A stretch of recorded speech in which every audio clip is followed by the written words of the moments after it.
So I wanted to bring this around to risk. This is an example of what happens when water quantity and water quality programs don't work. This is a 2-raft garage here. And it was built on a floodplain in Washington State just 3 or 4 years ago. The wetland person in the state sent this to me. He said he'd been down on the site. A couple of overly creative consultants had managed to get this small subdivision permitting. The wetlands person had suggested something like cluster housing, which didn't go through. And so this house had been flooded twice in the first 3 or 4 years that it existed. So flood problem, wetland problem, and neither of our programs are being collectively successful in preventing these kind of things from continuing to happen. So I think there are opportunities, and I think it's necessary in moving ahead to figure out how to bring water quality and water quantity programs together. You know, the Clean Water Act has a lot of water quality programs. FEMA and the Corps, the Civil Works programs, the National Flood Insurance Program have a lot of authorities and resources that deal with flooding and flood risk.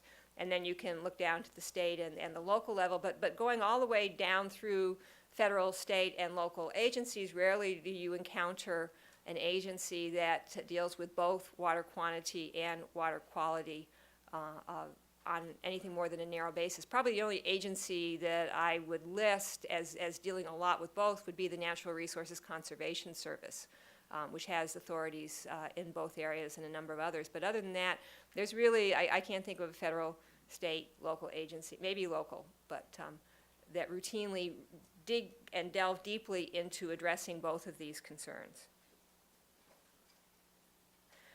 And so to try to move ahead on this, and I want to, I think having a few simple concepts would be useful. So I'm going to throw out my simple concept here for deliberation, because I like to think about, there's the old domino theory. I have a political science degree in Soviet-U.S. Cold War relations, which of course has nothing to do with what I do now, but back in the 60s and 70s, they had this idea of the domino theory, and so we had to keep communism from spreading from one country to the other, because if one country went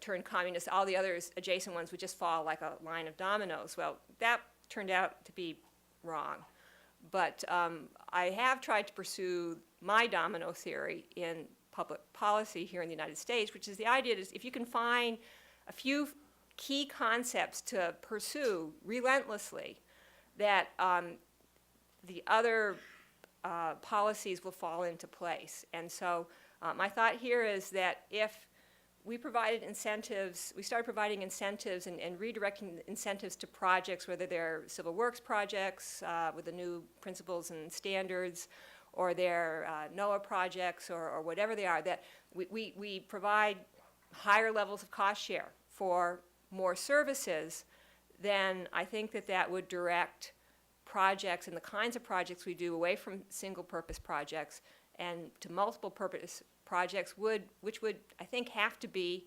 restoration of our floodplains and our rivers, because I don't think there's too many constructed alternatives that deal with 2 or 3 or more of these at once. So this is my hypothesis to think about and cast around to pursue that. And once again, this idea that we're going to have to share ideas in ways that people understand. I mean, this is just wetlands. This isn't floodplains, but you could come up with a list of acronyms and hopelessly confusing arrays of programs. And if you're a poor landowner or a local government, to try to sort of figure out which ones fit together in this wild jigsaw puzzle of public policy is pretty impossible.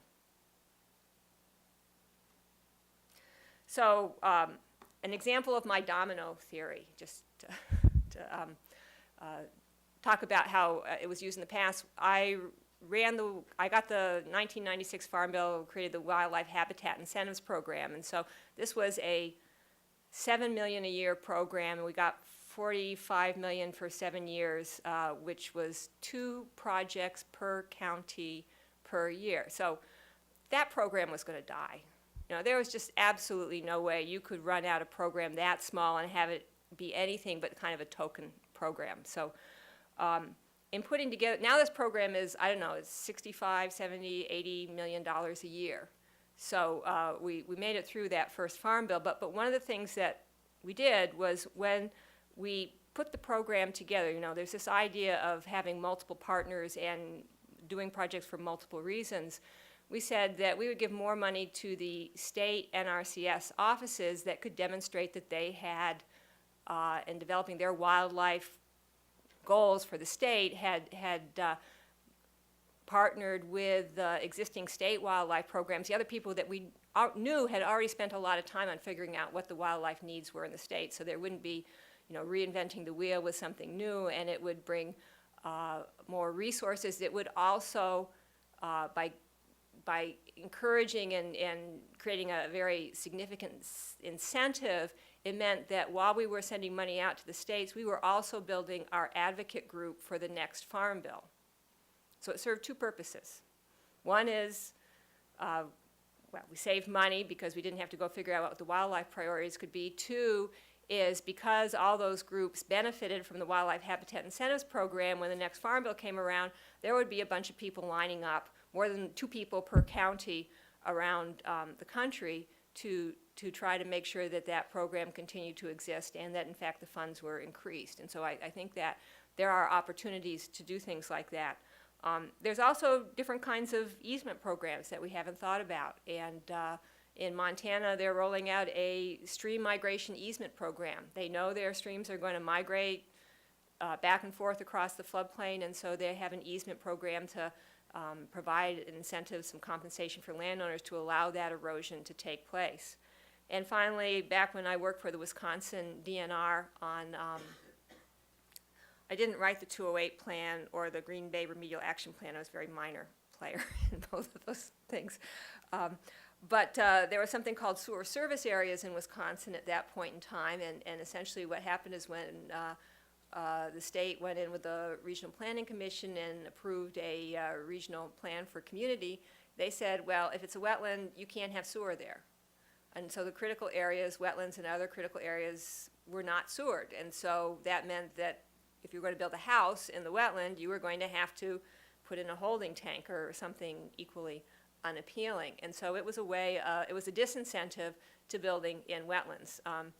Now I'm not sure if that's still in place in Wisconsin, because it was based on, the other thing I learned in Wisconsin is if Congress or a state legislature has given you 3 words, you know, to do something with, take it and run with it, because that whole sewer service plan concept was based on a very small phrase in the regulations or the statute.